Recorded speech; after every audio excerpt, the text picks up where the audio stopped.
have to really escalate the noise we make so that we'll be heard.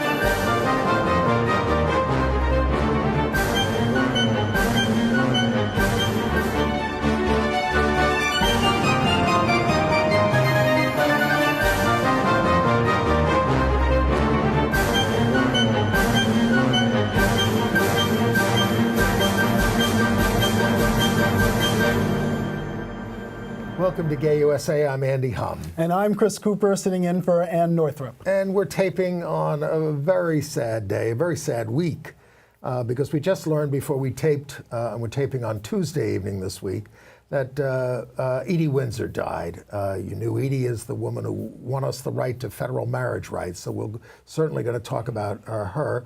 And also this week we lost the bisexual Kate Millett, whose sexual politics defined the second wave of feminism.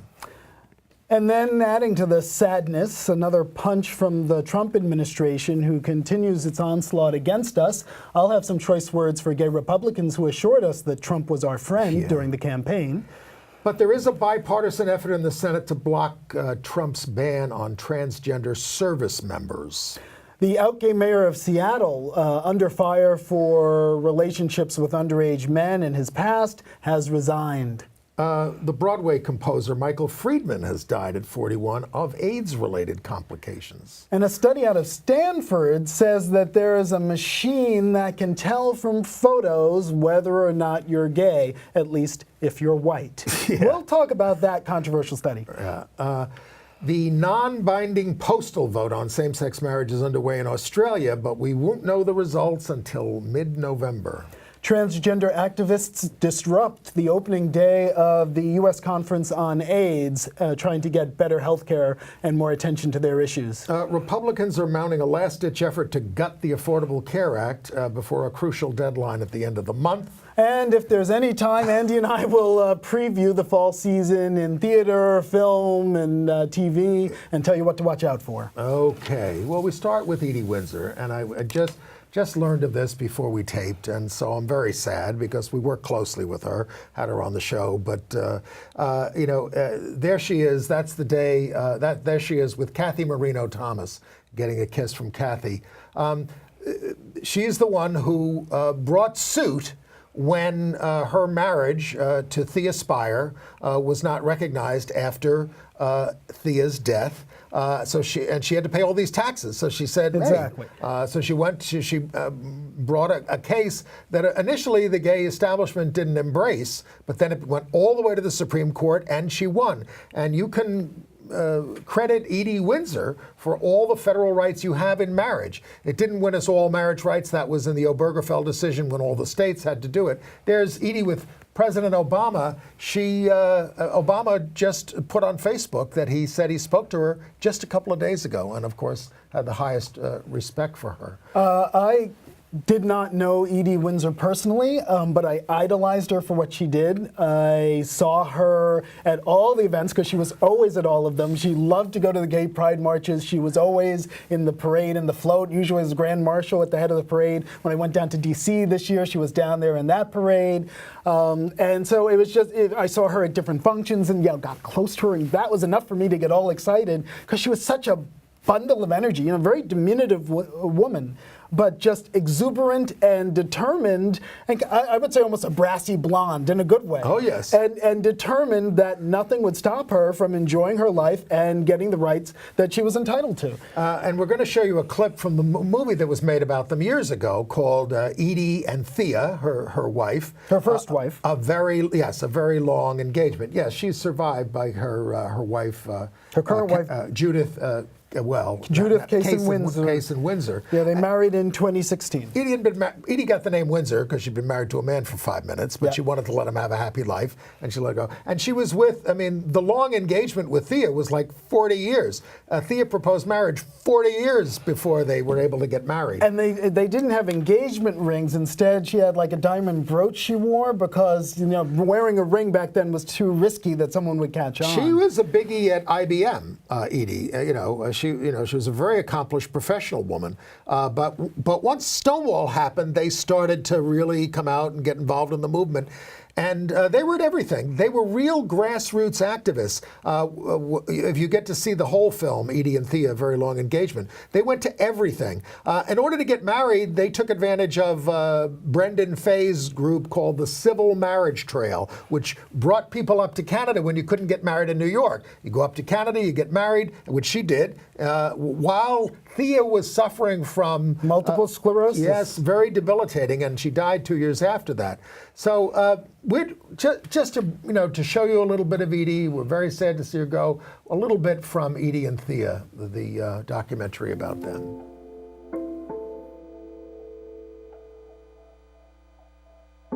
I grabbed her.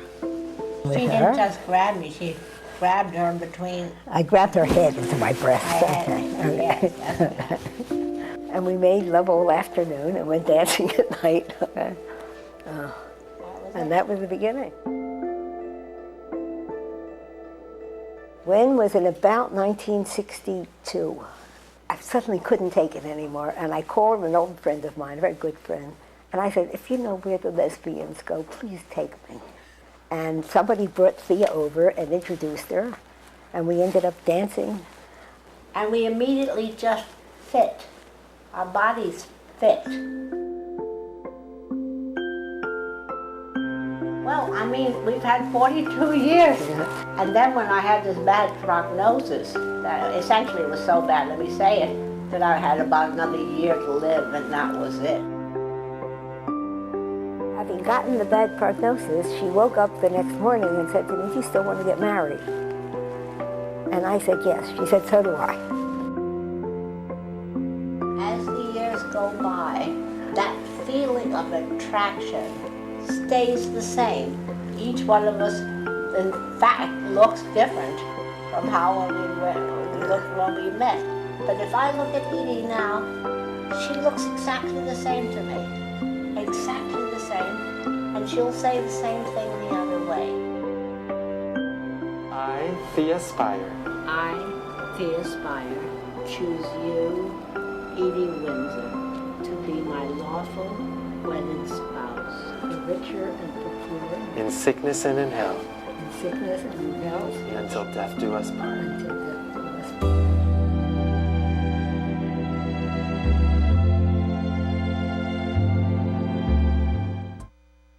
So sorry to lose her. You know, when right before Thea died, she said at a rally, marriage is a magic word. She said it is magic throughout the world. It has to do with our dignity as human beings, to be who we are. I have to add, Andy, you said how sad you were to see her go, and when I saw the news, I gasped, and I was sad, and then I smiled, because I realized, she was 88, she lived this amazing life, and she leaves all of us this lasting legacy, and what a way to go. Well, that's the way to do it. After she won the victory, it was 2013, and she said to me, "Oh, I'm going to do this for till May, and then I'm getting out of the picture. Because I've done what I had to do, and I want to have a life." And she did meet another woman, and Judith, and got married again. But she never stopped being involved in the movement. She just kept coming to all the events, and she was always greeted as the hero that she was. So I think if there's two things that I take away from her life, number one is her statement that she apparently made all the time, let's try that again. Don't postpone joy. And the second is that if you think for a second that you can't make a difference as an individual and change the world and the way things are going, don't believe that you can't. You can. Edie did. So many of us can. There are all sorts of ways we can change things and make the world better. And the same thing has to be said about Kate Millett. Kate Millett was a pioneer second-wave feminist. She wrote a book called Sexual Politics in 1969, and she died at the age of 82 in Paris on her annual trip that she would make, there on her birthday. And she's survived by her spouse, Sophie Kerr. But Sexual Politics was like the manifesto for the movement. It just changed everything. Andrea Dworkin said the world was asleep but Kate Millett woke it up. And, Kate herself said, in the book, many women do not recognize themselves as discriminated against. No better proof can be found of the totality of their conditioning, the way people are conditioned to accept second-class citizenship. And I have to admit, I'm not probably a little bit too young to be as familiar as I should be with her work, but apparently what she did was she put a spotlight on the totality of male control, of all the levers of power, of all the aspects of society, and by doing that really changed the perception and really pushed feminism to another level. In law, women were practically property in marriages. I mean, it took a long time to change that. People like Ruth Bader Ginsburg changed that. But Kate's manifesto in sexual politics really played a tremendous role in doing that. And of course, she came out as bisexual and really as a lover of women after she had been married to a man. And that really upset a lot of people in the women's movement, and she talks about all this. We're going to run a 5-minute clip from a documentary about her, if we can. It's going to tell you a lot about Kate Millett in old age and flashing back to her younger years. Kate Millett lives in upstate New York and nowadays supports herself by farming Christmas trees. Having done a PhD in English literature in the late 60s, by the early 70s, she was married and living as an artist in Manhattan. When I was 5 years old, I kind of noticed that everybody was a guy, like George Washington and Jesus Christ and the Pope and all the rest of them. The presidents and so forth were all men. As feminists, what we believe in is very simple, and that is the social, economic, and political equality of the sexes. Now, therefore, we are in politics, you see, because the relationship between the sexes is, in fact, a political relationship. In 1970, you published Sexual Politics. When you were 34 then. Yeah. But you were very clear in that book that you were very critical of romantic love, against monogamous marriage. You call for an end to the family. Let's face it, I mean, everybody has relatives and people who are gay or people who are living together and aren't married, and then somebody has a mistress on the side or a lover on the side. I mean, this has been going on for a million years. It isn't news to anybody. When the book first came out, Kate, and you were hailed as a big star, weren't you? Well, yes, always mistakenly. They called me the Mao Zedong of the women's movement. What an awful thing to be, the Mao Zedong. I mean, that guy killed 30 million people. I mean, gee whiz, thanks a lot. You say there are no leaders in the women's movement, but wouldn't you acknowledge that you have been a leader and that has somehow changed your life? Well, I'm an advocate, and I have a certain influence because I write, and that's all right. I think that's certain, validity and authenticity in that. I'm not the head of any organization. I don't make policy, and I don't tell anybody what to do. There's nobody behind me. Wouldn't it be awful if we had a women's movement with generals, lieutenants, colonels, captains, and so on and so forth? If you've got that, if you've got a head, you can cut the head off, right? If they're all of us, there is no way to put us down or put us out of business. I saw this very clearly when they attempted, having put me and my face upon a balloon, Time magazine's cover and so forth. Then they said, oh my God, we just discovered she's a queer. So everything she wrote is nonsense and scrambled thinking. But the feminists who attacked you at that time, they attacked you because at the time there was a notion that they were not supposed to be any leaders or any stars. Oh, yeah. When people are oppressed, they get used to oppression. And one of them sticks their head up, they say, get your head down, shut up. So that went on for a while. And then I tried another transgression, it seems, because I said I'd slept with women. Well, that was a big sensation. If you say that in France, the next day everyone congratulates you on the street. But in America, they throw things at you. You were subject to a sort of character assassination in the press because Oh, of well. homophobic character Well, assassination. I've been assaulted by all sorts of things.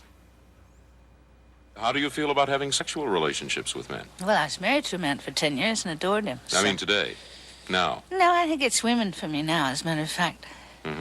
That's one of the controversial positions you've taken, of course. And I don't mean Well, to it say is indeed, It yeah. certainly is. Yeah. We're at the end of a period of masculine rule, quite harsh at times. What's going to happen to men? They're going to become drones in this society? Well, do you either have to run things or not? Well, I think rather. we're entering on a period where the sexes will be on an egalitarian footing, which they perhaps once were. Aren't you doing some damage to the family when you move in that direction? Well, if you posit a sort of patriarchal, authoritarian family, sure. It sounds as though you had a huge amount of fame, but that after about 4 months, you'd been so attacked that it was very difficult for you, and then you got ill and you were kind of isolated and... Well, yeah, I'm kind of isolated always, because if you're, a little bit ahead of the pack, it takes a while. Don't get too famous. Because, that's the worst thing, is getting too famous. Because then you're just a mark and everybody just shoots at you because you're a convenience. Kate, did the women's movement drive you crazy? Well, it drives everybody crazy. Revolution drives you crazy. You could get killed for it, too. You can get killed for it. She was, Gloria Steinem said that she was brilliant, deep, and uncompromising. But she really just, is someone who made it happen for a lot of people. And we all owe her a debt of gratitude as well. She had a very interesting statement talking about racism, but you can extend it to sexism, to homophobia. She said you can legislate about it, but as long as everybody is racist, you don't really do much about it. Unless you change persons and attitudes, you haven't changed much. I think we've learned that through the Trump election and everything, that we passed a lot of laws. Do we really have to switch over? We're going to get into it. I think we ought to talk a little bit about Florida and the Caribbean first, since we've gone through another hell of Weather Week. But there's no there's no climate change. That's right. There's no such thing. Irma as was a climate hoax change. perpetrated by the liberal media. Yeah, but Rush Limbaugh got out of town in Florida.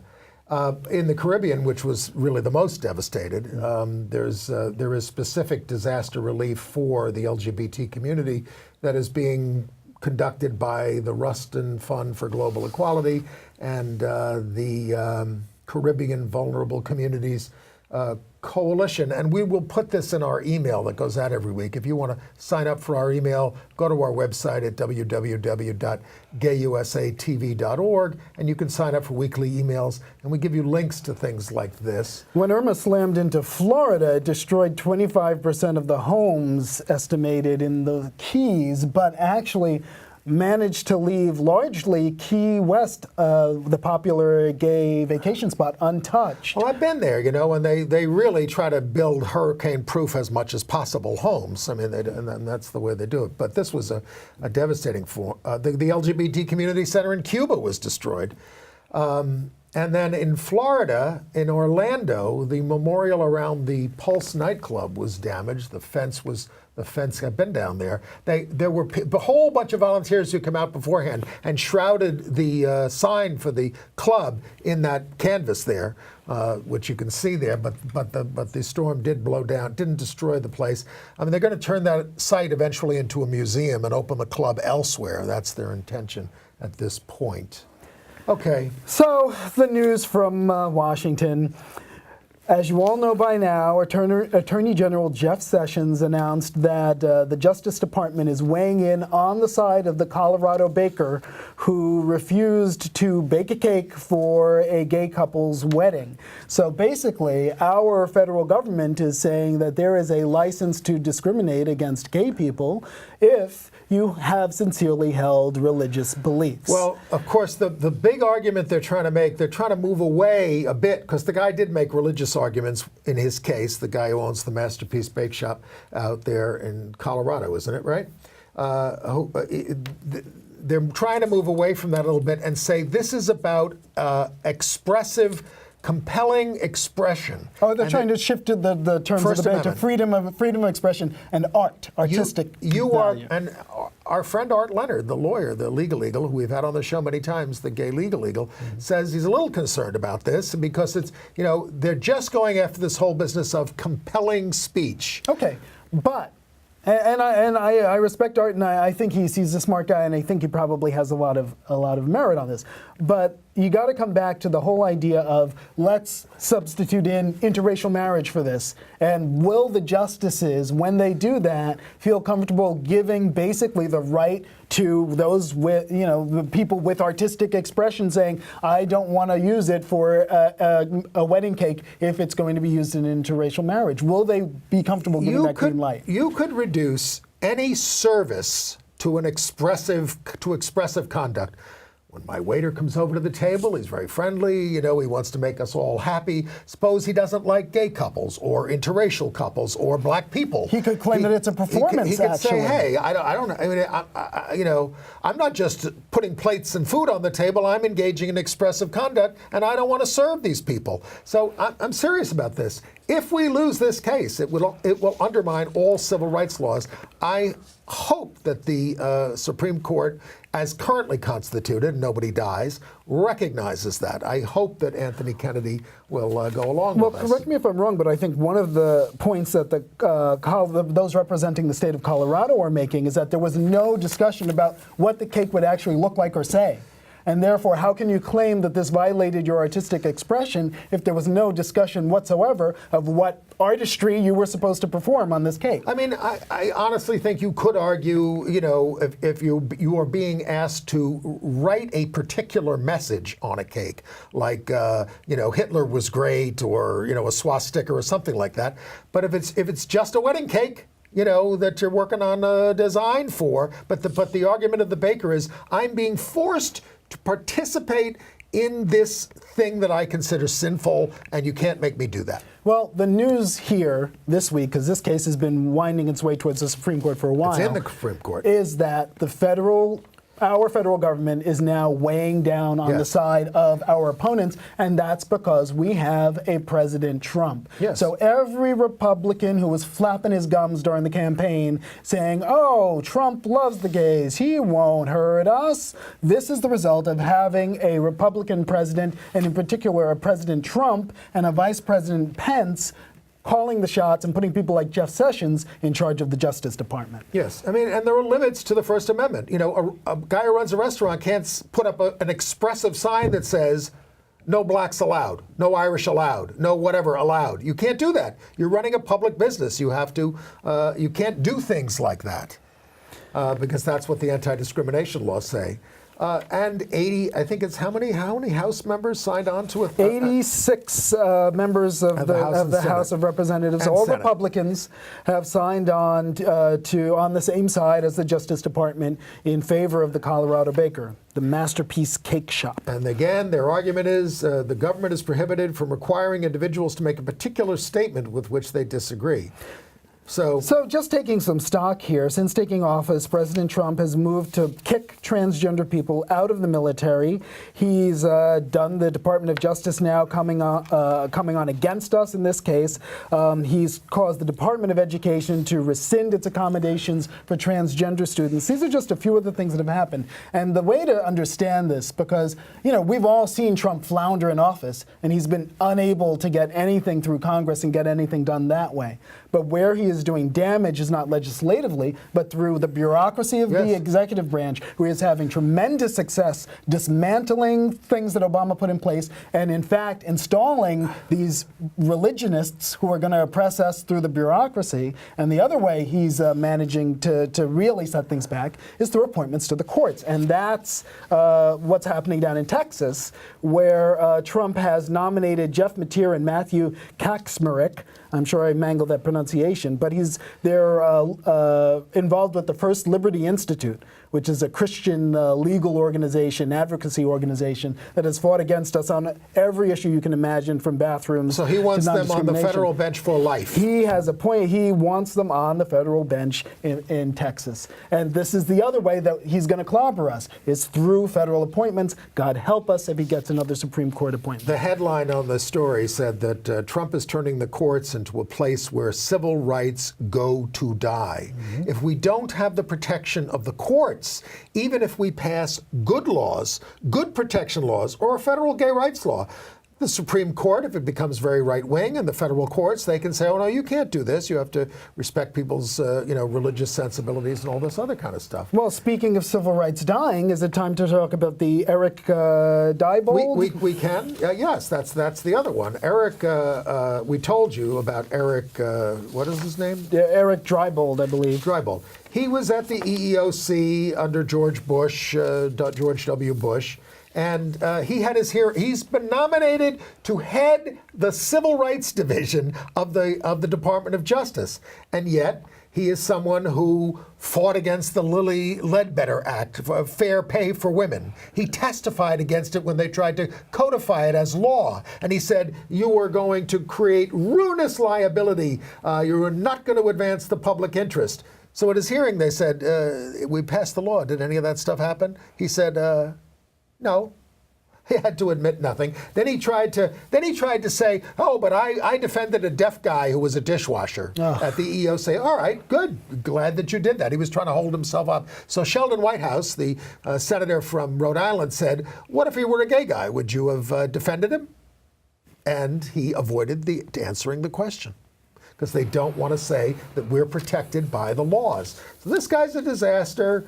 And, I got a note from a gay viewer who said, I'm a gay man who thinks for myself. And, he said, all you tell is lies about Trump. And I asked you to write back. I said, please tell us whatever lies we're telling here, because we're going to keep telling the truth about what's going on. And it gets a little numbing. I mean, even Christy Whitman, who used to head the Environmental Protection Agency, wrote an op-ed piece in the Times saying what Scott Pruitt is doing is absolutely destroying the environment. And well, it is. It can the Scott Pruitt appointment, the Eric Diebold appointment.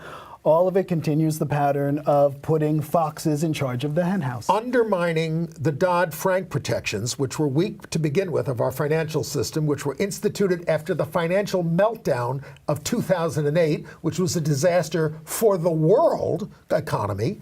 The Republicans in the Treasury Department under Trump are dismantling pieces of that, undermining it. And then the Department of Health and Human Services is spending your tax money with the money that's supposed to engage us around enrolling for Obamacare, which we still have, and using it to campaign against it.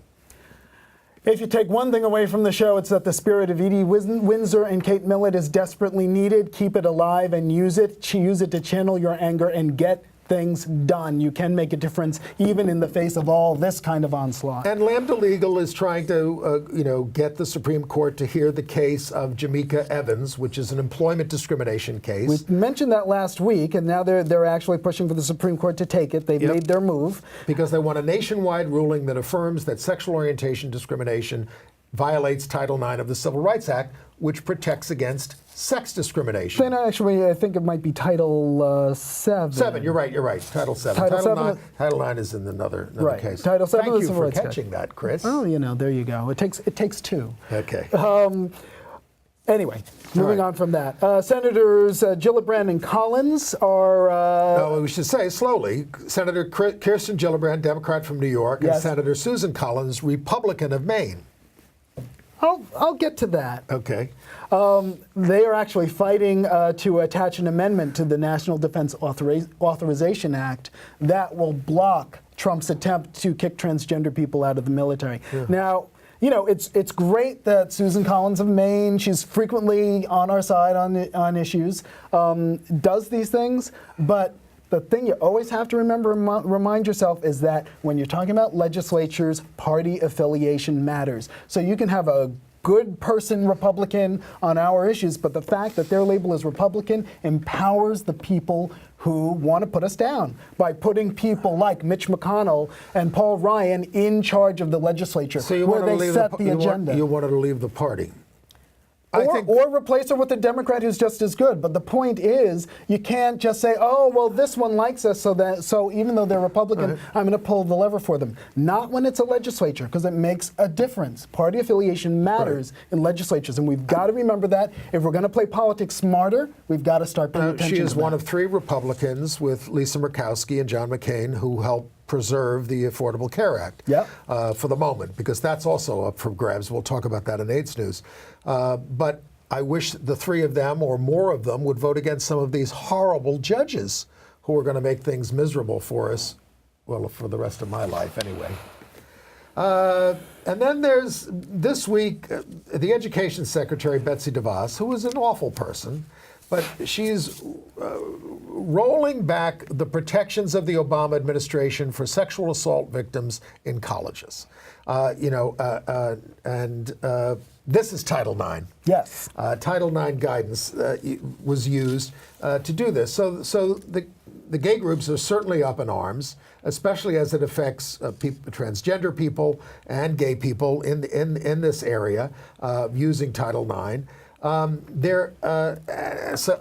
there are also people who, including some lesbian feminists, who are writing and saying, well, the way the Obama administration did it doesn't really give due process to either side in a good way, and we need a better system for adjudicating these charges of sexual assault. Look, it's very hard, obviously, for women or men to report sexual assault. Most of them go unreported.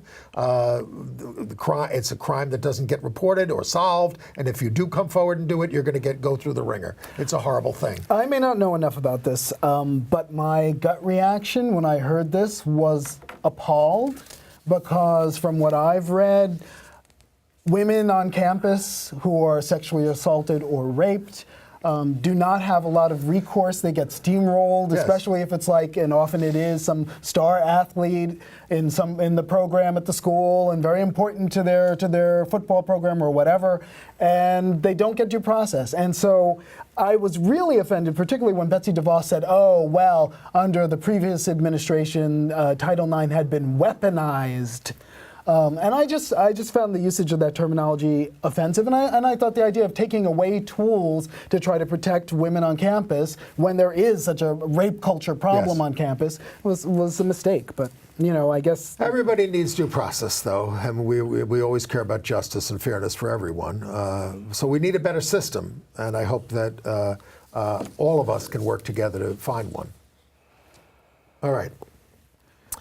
Okay, the Leadership Conference on Civil and Human Rights, including the Human Rights Campaign, met with Senate Democrats about hate groups and violence, and they got the House Democrats to call on Speaker Paul Ryan to establish a select committee on the rise of white supremacy and domestic terrorism in light of Charlottesville. The same conference has reached out to the Republican leadership, but has yet to hear back from them. Apparently, Mike Pompeo, he's the new head of the CIA, is turning the agency into a white Christian hotbed. Prayer groups, very open references to this in all of his speeches. He's a former GOP congressman from Kansas and self-professed evangelical and Trump appointee. They want to hold Bible studies during duty hours, invite low-ranking individuals to their homes for Bible studies. I mean, what are you going to have, a crusade? And, this is really sad, because my understanding is that up until now, CIA has been a very sort of professional, venerable agency, that tried to keep itself apart from such influences. But there you go. Going to protect us. Disturbing news from Seattle, where the mayor there, Ed Murray, resigned on Tuesday, today, just hours after new allegations of him having sexually abused a cousin when the cousin was 13 and he was 21. He's a 62-year-old man now, but there had been like 4 previous allegations by younger, when he was young, and he was going after underage young teens. So he denies all the allegations, but he says at this point, it's become ridiculous. It's a distraction. I'm going to leave for the sake of the city. And the new mayor is a city council member in Seattle named Bruce Harrell. Meanwhile, in California, in Fresno, the school district is backpedaling after the board president made disparaging statements about the LGBT students and the approach of California towards LGBT students. It's so important for parents to teach these Judean Christian philosophies was one of the quotes from this board president that they made to the Fresno Bee newspaper. So they had a school board meeting there where a lot of outraged parents showed up, and actually 2 of the board members attempted to apologize, and the board president tried to shut them down, and it was apparently rather raucous. But this is out in California. Well, it's another example of trying to institute a theocracy, basically, in the country, and it's, people are feeling emboldened on that. I voted today. That's what my sticker says. I voted. We had a primary in New York. This country thrived on the separation of church and state. It really is what made it thrive. We didn't have religious wars like we're having now. And there's an anti-gay Republican representative named Tim Murphy, voted against everything we ever stood for, and he had to confess to having an extramarital affair with a personal friend, a woman, breaking up a marriage. It all came out in the divorce case of the woman with her husband. And, this is a guy who lords it over us, his morality, and there he is. Does this go under the category of those darned heterosexuals? Yes, it does. And back to the gay community, we just went through the anniversary of 9/11, and there's look, I don't believe in any of this stuff, but there is a movement within the Catholic Church to make Michael Judge, the gay firefighting chaplain who died in 9/11, there he is, on 9/11, a friend of mine, and thousands of others. He was really friend to everybody, to make him a saint. So they're looking at usually they look for provable miracles worked in the name of Saint Michael. But what they're really asking for now is just what kind of contact did you have with him? What did he do for you? Because he really just was a wonderful guy, ran an AIDS ministry, among other things, and just was a wonderful, wonderful person. Okay. Well, in more disturbing news, we have 2 gay bashings that occurred here in New York City. Yeah. One of them was liberal New York City. Yeah, well, the backlash is happening here too. And apparently one of them is a reality star in the UK. I don't know anything about this reality show that he's on, something called Toey. The Only Way is Essex. Yeah. That's what it stands for. Okay. Anyway, tell us about it. Well, anyway, his name is Vaz J. Morgan, and he was the victim of gay bashing by other British citizens. Who recognized him from the show as the gay guy. Yeah, so, apparently, happily, I don't think the injuries are particularly serious, but it's still unfortunate that it happened. Well, the odd thing about him is he did come out in 2015 as gay, but he was I don't know how it came out, but he was sort of apologizing and said that he still thought it was a bad thing. Oh, Lord. Oh, I hope he's grown since then, and I hope he recovers from his injuries. And then in Brooklyn, a 43-year-old man walking at 9 o'clock on Hancock Street near Marcy, where he lives in Bed-Stuy, was assaulted by a stranger shouting faggot at him, and the guy kept shouting anti-gay slurs, punched him in the face, gave him cuts to his nose, and required medical attention, and it is being investigated as a hate crime. But again, fortunately, no serious injuries, so we can at least be thankful for that. Shall we switch over to international? Are we ready for that yet, or do you have a few more? Maybe I want to talk about the death of Michael Friedman, who was a Broadway composer. He was the composer behind Bloody Bloody Andrew Jackson. Do we have a picture of him, of Michael? Yeah, there he is. 41 years old, and you rarely hear this of someone so young at this point. Died of AIDS-related complications, and it's a huge blow to the theater community. He was involved in all kinds of things, including... I read that he was the director of the Encores series, which I've actually gone to see some Encores production. I saw Little Shop of Horrors at Encores, which was wonderful, really fun. He received an Obie Award for Sustained Achievement, many, many awards, a beloved figure in the theater community, Michael Friedman. gone at 41. And then I mean, should we talk about this this artificial intelligence study? Oh, right. Gosh, I almost forgot about that. Well, this has stirred up a hornet's nest in the community. Well, white people, you're in trouble. Okay? Because they've got your picture, and they can look, they have this computer that into the artificial intelligence program that allows it to learn from the data set. And as it looks at enough pictures, it becomes able, supposedly with, I'm trying to remember the percentages. 81% of the time it can tell who's gay and straight, and 74% for women. Now white women, all white people. Now, this is based on photos from dating sites. That's true. And they said they studied 35,000 facial images. Now, to put this in perspective, this is a success rate that is about 20% better than a person does. That's just like, you know, the chess machine always wins, right? But the GLAAD is very upset about this. They said it isn't science, it's not news. It's a description of beauty standards on dating sites. Some of the groups are very upset. They say this is Nazi stuff. This could be used, if it's true, by a government that wanted to go after gay people, and just by looking at them, which they do anyway at this point. But so there's a lot of tumult about this thing. Yeah, I mean, I haven't read the study, so I can't vouch for how well done it is or if it's sound, but it's certainly causing a lot of stir, and I don't know. Black people are safe. We're okay. And I want to talk about briefly two examples of the religious right in New York. You know, New York is one of those cities we banned travel to North Carolina and Texas and all these places that do, well, not Texas yet, but North Carolina and other places that do anti-gay laws, right? But what about in New York? I mean, we have yeshivas here where Jewish groups that care about kids have been suing and saying they're not teaching these kids anything. A little background, yeshivas are Jewish religious schools. Right. And the city is supposed to oversee education, and they said they would investigate these schools. In 3 years, they've looked at 6 out of I think 39.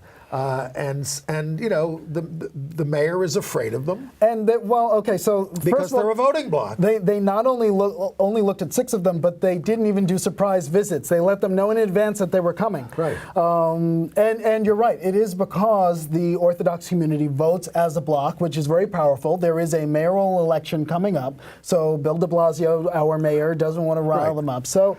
These are the factors and that's always been the case. No one wants to rile the Orthodox community because they vote as a bloc. As does the fundamentalist Christian community in New York. And they have elected a couple of council members over the years, including Fernando Cabrera, a virulently anti-gay council member. And de Blasio was found to be on his literature as supporting him. So the Gay City News called, and at first they said, yeah, we did. And then they realized what they were getting into, and they said, no, we're taking it, it's off, we're off, we're not doing it.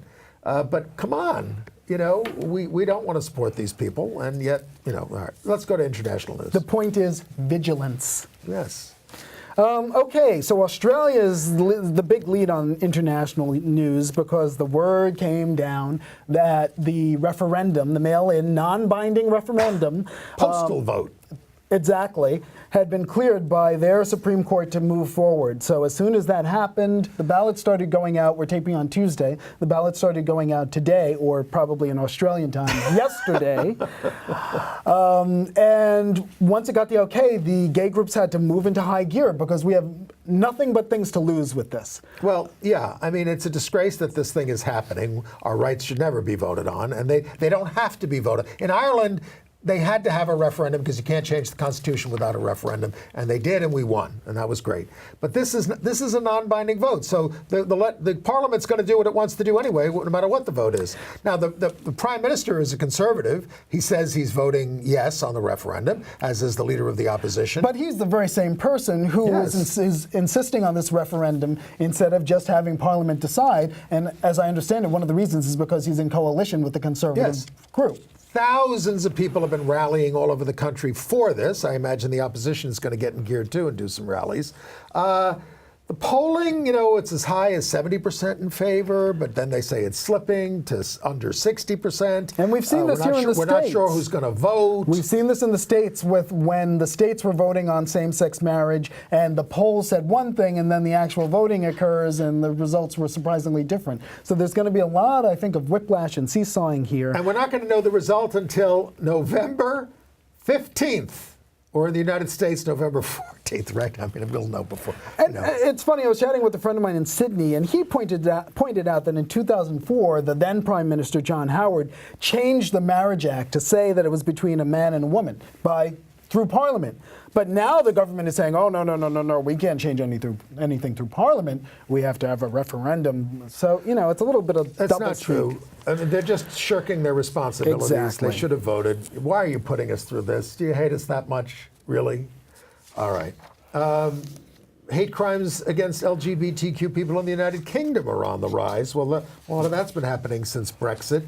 The group Stonewall found that 21% of our people have been victims of hate crime, up from 9% who experienced a homophobic attack in 2012. The bad news continues to roll out of Indonesia, and this time outside of Aceh province, which is the one province which is under Sharia law. So yeah, they hate us there. But now in a western province of West Java, a group of 12 women who were living together in a house were evicted because they did not look feminine enough, and people were growing suspicious of their activities.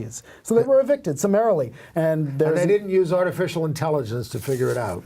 Exactly. A couple of more things from the United Kingdom. Jersey, which is a UK crown dependency, the chief minister there said, I'm sorry we're not going to do equal marriage right away. It's a lot more complicated. It's pretty easy to do the gay stuff, but we have to change the whole marriage law, and it's going to take a long time. So we'll do it, but it's going to take a while. Meanwhile, the Faroe Islands did hold their first same-sex marriage. A couple from the Faroe Islands are, I think, a Danish controlled territory, and a British couple went there just for the beauty of the place, decided to get married there, and it turns out it was the first same-sex marriage in the Faroe Islands. I want to talk about some good Christians and some bad Christians in the United Kingdom. Speak. Well, there's a school there run by the Anglican Church, just a school for kids, and they embrace their transgender students, but a British family is suing and saying that because boys were allowed to come to class in dresses, this is an abuse of their child, having to witness this, and they are suing the school. They said we should have compassion towards gender dysphoria, but it doesn't belong in a primary school environment. And what's the other British news that you have? Well, there's a guy who's up for replacing Theresa May for the leadership, who's a very right-wing anti-gay character, and he's the leading candidate in the polls among conservatives. His name is Jacob Rees-Mogg. All right. Well, and he also opposes abortion in all circumstances. All right. More unfortunate news from Asia, specifically the Indian subcontinent. It looked like for a while there, and we may have even talked about it last week, that India was going to revisit its Supreme Court ruling that took gay rights off the table. But now that revisiting seems to have somehow disappeared off their docket as mysteriously as it seemed to have appeared. What is going on? No one's quite sure. People are sort of clinging to the slender hope that the fact that it mysteriously appeared in the first place They made a wonderful sign. decision that seemed to tee up, exactly, gay recognizing rights. Privacy rights. So we'll see what happens. And also in Samoa, or rather in Sri Lanka, Sri Lanka is following what we talked about last week in Samoa.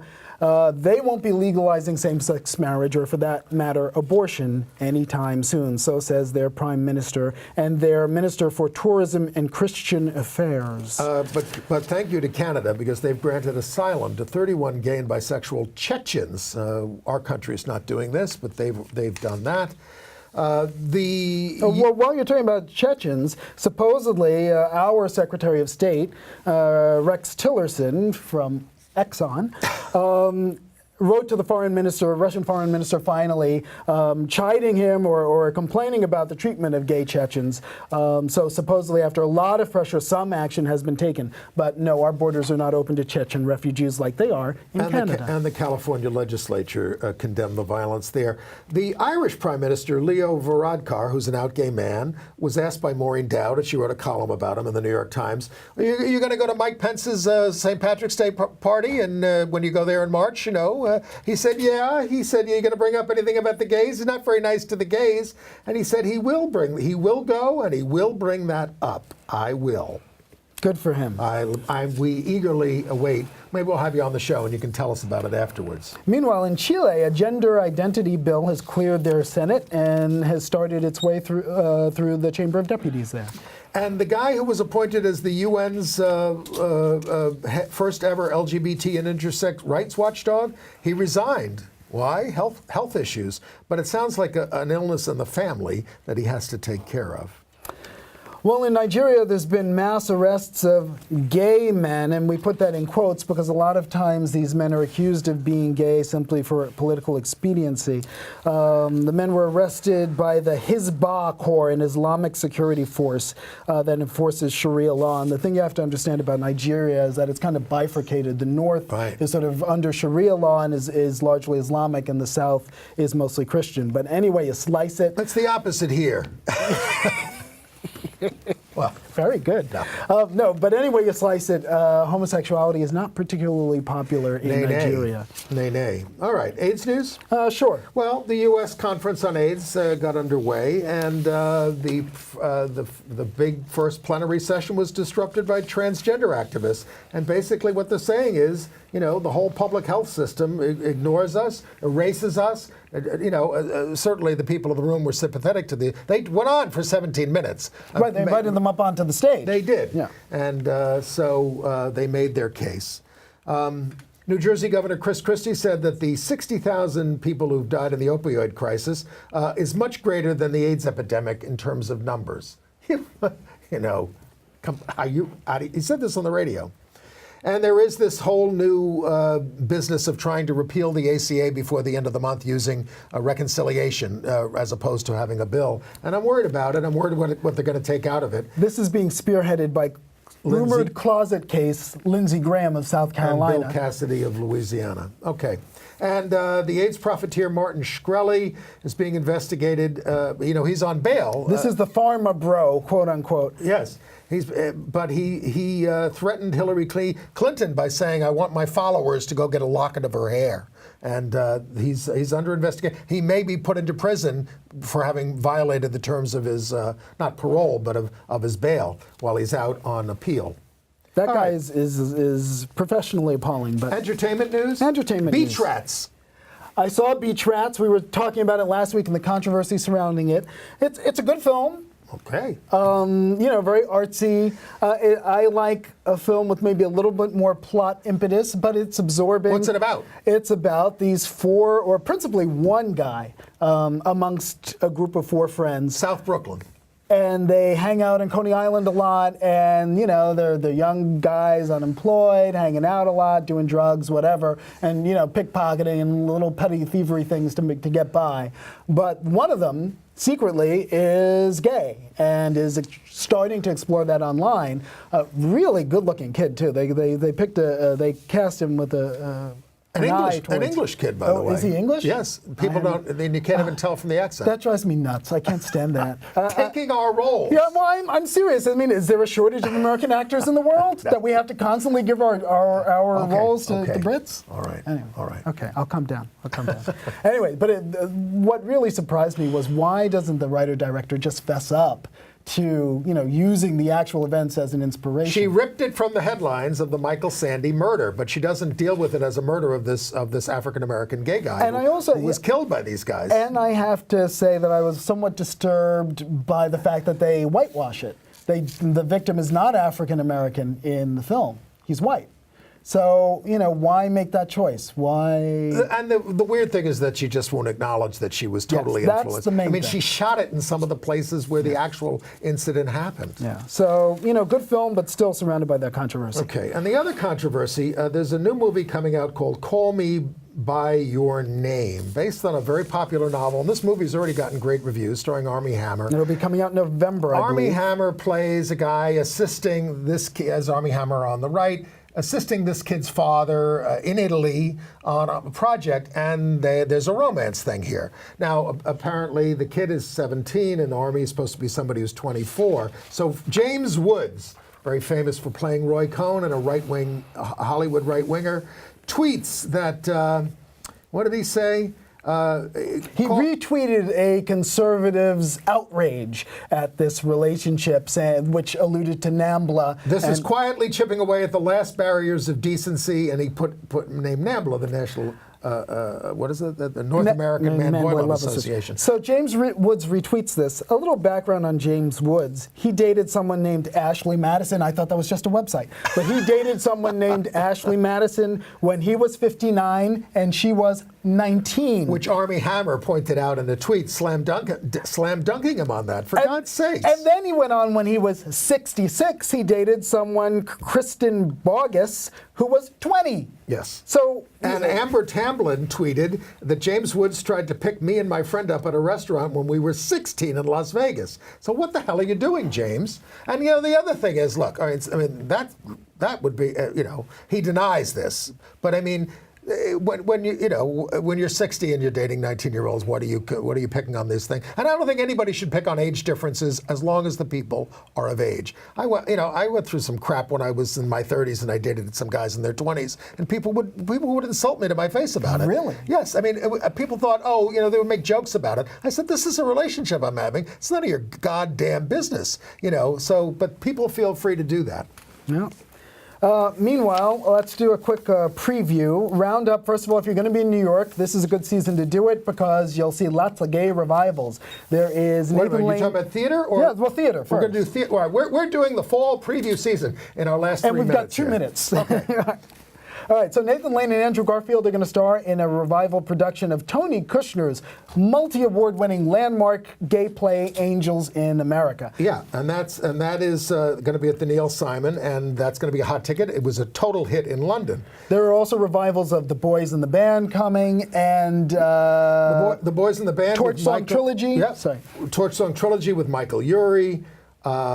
Howard Crabtree's When Pigs Fly on October 6th. M. Butterfly by David Henry Wang with Clive Owen and Jin Ha at the Court, October 7th. Revival of Charles Ludlam's Conquest of the Universe, or When Queens Fly at La Mama in November. Gay, gay, gay, gay, gay. Edward Albee's Three Tall Women, because he's gay and he's a character in this, with Glenda Jackson, Laurie Metcalf, and Allison Pill. Oh, what I like a cast. I like that. Christopher Durang has a new play opening up in New Jersey at the McCarter. He's a gay playwright. In Chicago, something called Charm about Miss Gloria Allen, a black trans woman who taught an etiquette class at an LGBT center in September 18th to October 8th. All right, we still got to do TV and movies. Okay. All right, so TV. Will and Grace returns for its revival on September 28th on NBC. Dynasty is back in a new form. A little twist on it anyway, but that'll be returning on October 11th on the CW. Queers on BBC America starts October 14th with Ben Whishaw. Right. And Alan Cumming. They're among the stars in this series of short films. Yes. Walking Dead, which has several gay characters, is returning on October 22nd. And I guess that's the main ones. I'm going to skip the Marvel shows, even though I'm a comic book addict. Okay. And then movies. Movies. Well, Battle of the Sexes about Billie Jean King and Bobby Riggs, which plays on the lesbian theme with her, Emma Stone and Steve Carell in it, September 22nd. Documentary Gaga 5'2" for all you little monsters out there, and then a movie Heartstone, which is set in Iceland in the summer, about a teenage boy who falls in love. The Death and Life of Marsha P. Johnson documentary. We'll talk more about this next week. We have plenty of time to catch up on it, but there is a ton of gay stuff coming up in the movies, in the theater, and on TV. Thank you for joining us here on Gay USA in our 33rd year. And Anne will be back next week, well-rested and golfed. And thank you for being with us, Chris Cooper. My pleasure, as always.